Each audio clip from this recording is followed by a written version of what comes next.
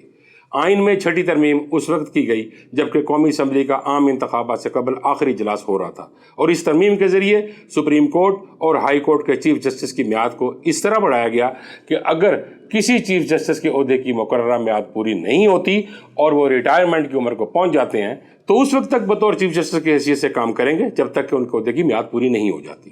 اس ترمیم سے chief justice یعقوب علی خان کو فائدہ ہوا، جنہیں چیف جسٹس بنے لگ بھگ 2 سال ہوئے تھے اور وہ ریٹائرمنٹ کی عمر کو پہنچ گئے۔ جسٹس یعقوب علی خان ذوالفقار علی بھٹو کے خاصے قریب سمجھے جاتے تھے۔ 7ویں ترمیم کے ذریعے وزیر اعظم کو یہ سہولت مل گئی کہ اگر کسی مرحلہ پر وزیر اعظم کو اعتماد کا ووٹ لینے کی ضرورت پڑی تو وہ اس مقصد کے لیے ریفرنڈم کے ذریعے عوام سے رجوع کر سکتے ہیں۔ بعض حلقوں نے اس ترمیم کو پارلیمانی نظام کی نفی بھی کہا۔ 5 جولائی 1977 کو ملک میں مارشل لاء کے نفاذ کے بعد جنرل ضیاء الحق نے آئین معطل کر دیا اور مارچ 1985 میں RCO یعنی حکومت برائے بحالی آئین کے ذریعے آئین میں ترامیم کر کے اسے بحال کر دیا۔ RCO کے تحت غیر آئینی طریقہ سے جو ترامیم شامل کی گئیں ان میں صدر کا اسمبلی توڑنے کا اختیار، عسکری سربراہوں کی تقرر کے اختیار، وزیر اعظم سے صدر کو منتقلی، رکن بننے کے لیے اہلیت کی نئی شرائط، قومی سلامتی کونسل کا قیام سمیت دیگر ترامیم شامل تھیں۔ 1985 میں بننے والی پارلیمان نے جنرل ضیاء کی ترمیم معمولی تبدیلی کے بعد اس 8ویں ترمیم کے ذریعے آئین کا حصہ بنا دیا۔ اس ترمیم میں جہاں قومی سلامتی کونسل کو قبول نہیں کیا گیا تھا وہاں جنرل ضیاء کا نام بطور صدر آئین میں درج کیا گیا۔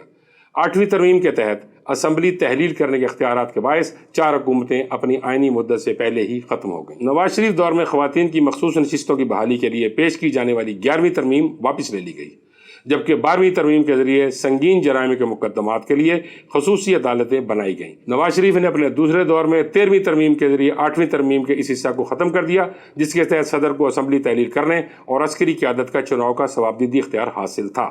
ناظرین، نواز شریف نے 14ویں ترمیم کے ذریعے ارکان اسمبلی کی وفاداری تبدیل کرنے اور ہارس ٹریڈنگ کو روکنے کی کوشش کی۔ ان دونوں ترامیم میں بے نظیر بھٹو نے نواز شریف کا بھرپور ساتھ دیا۔ ناظرین، جس طرح پیپلز پارٹی کا اس دفعہ کا رول رہا ہے اور انہوں نے نون لیگ کے ساتھ مل کے یہ ترامیم کرائی ہیں، مجھے لگتا ہے کہ بلاول بھٹو کو بھی یہ یقین دہانی کرا دی گئی ہے کہ آئندہ وزیر اعظم آپ ہوں گے۔ نواز شریف نے 16ویں ترمیم کے لیے کوٹا سسٹم کی میعاد 20 برس سے بڑھا کر 40 سال کر دی۔ 17ویں ترمیم میں صدر کے اختیارات میں اضافہ کیا گیا۔ 18ویں ترمیم 8 اپریل 2010 کو کی گئی۔ اس ترمیم میں NWFP کا نام تبدیل کیا گیا، آرٹیکل 6 متعارف کروایا گیا اور صدر کا قومی اسمبلی تحلیل کرنے کا اختیار ختم کیا گیا۔ 19ویں ترمیم 22 دسمبر 2010 کو کی گئی۔ اس ترمیم میں اسلام آباد ہائی کورٹ قائم کی گئی اور سپریم کورٹ کے ججز کی تعیناتی کے حوالے سے قانون وضع کیا گیا۔ 20ویں ترمیم 14 فروری 2012 کو کی گئی۔ اس ترمیم میں صاف شفاف انتخابات کے لیے چیف الیکشن کمشنر کو الیکشن کمیشن آف پاکستان میں تبدیل کیا گیا۔ 21ویں ترمیم 7 جنوری 2015 کو کی گئی۔ اس ترمیم میں ثانیہ آرمی پبلک اسکول کے بعد ملٹری کورٹس متعارف کرائی گئیں۔ 22ویں ترمیم 8 جون 2016 کو کی گئی۔ اس ترمیم میں الیکشن کمیشن آف پاکستان کے اختیارات چیف الیکشن کمشنر کو دیے گئے۔ چیف الیکشن کمشنر کی اہلیت کا دائرہ کار تبدیل کیا گیا کہ بیوروکریٹس اور ٹیکنوکریٹس بھی member election commission of Pakistan بن سکیں گے۔ 23ویں ترمیم 7 جون 2017 کو کی گئی۔ اس ترمیم میں 2015 میں قومی اسمبلی نے 21ویں ترمیم میں 2 سال کے لیے ملٹری کورٹس قائم کی۔ یہ دورانیہ 6 جنوری 2017 کو ختم ہوا۔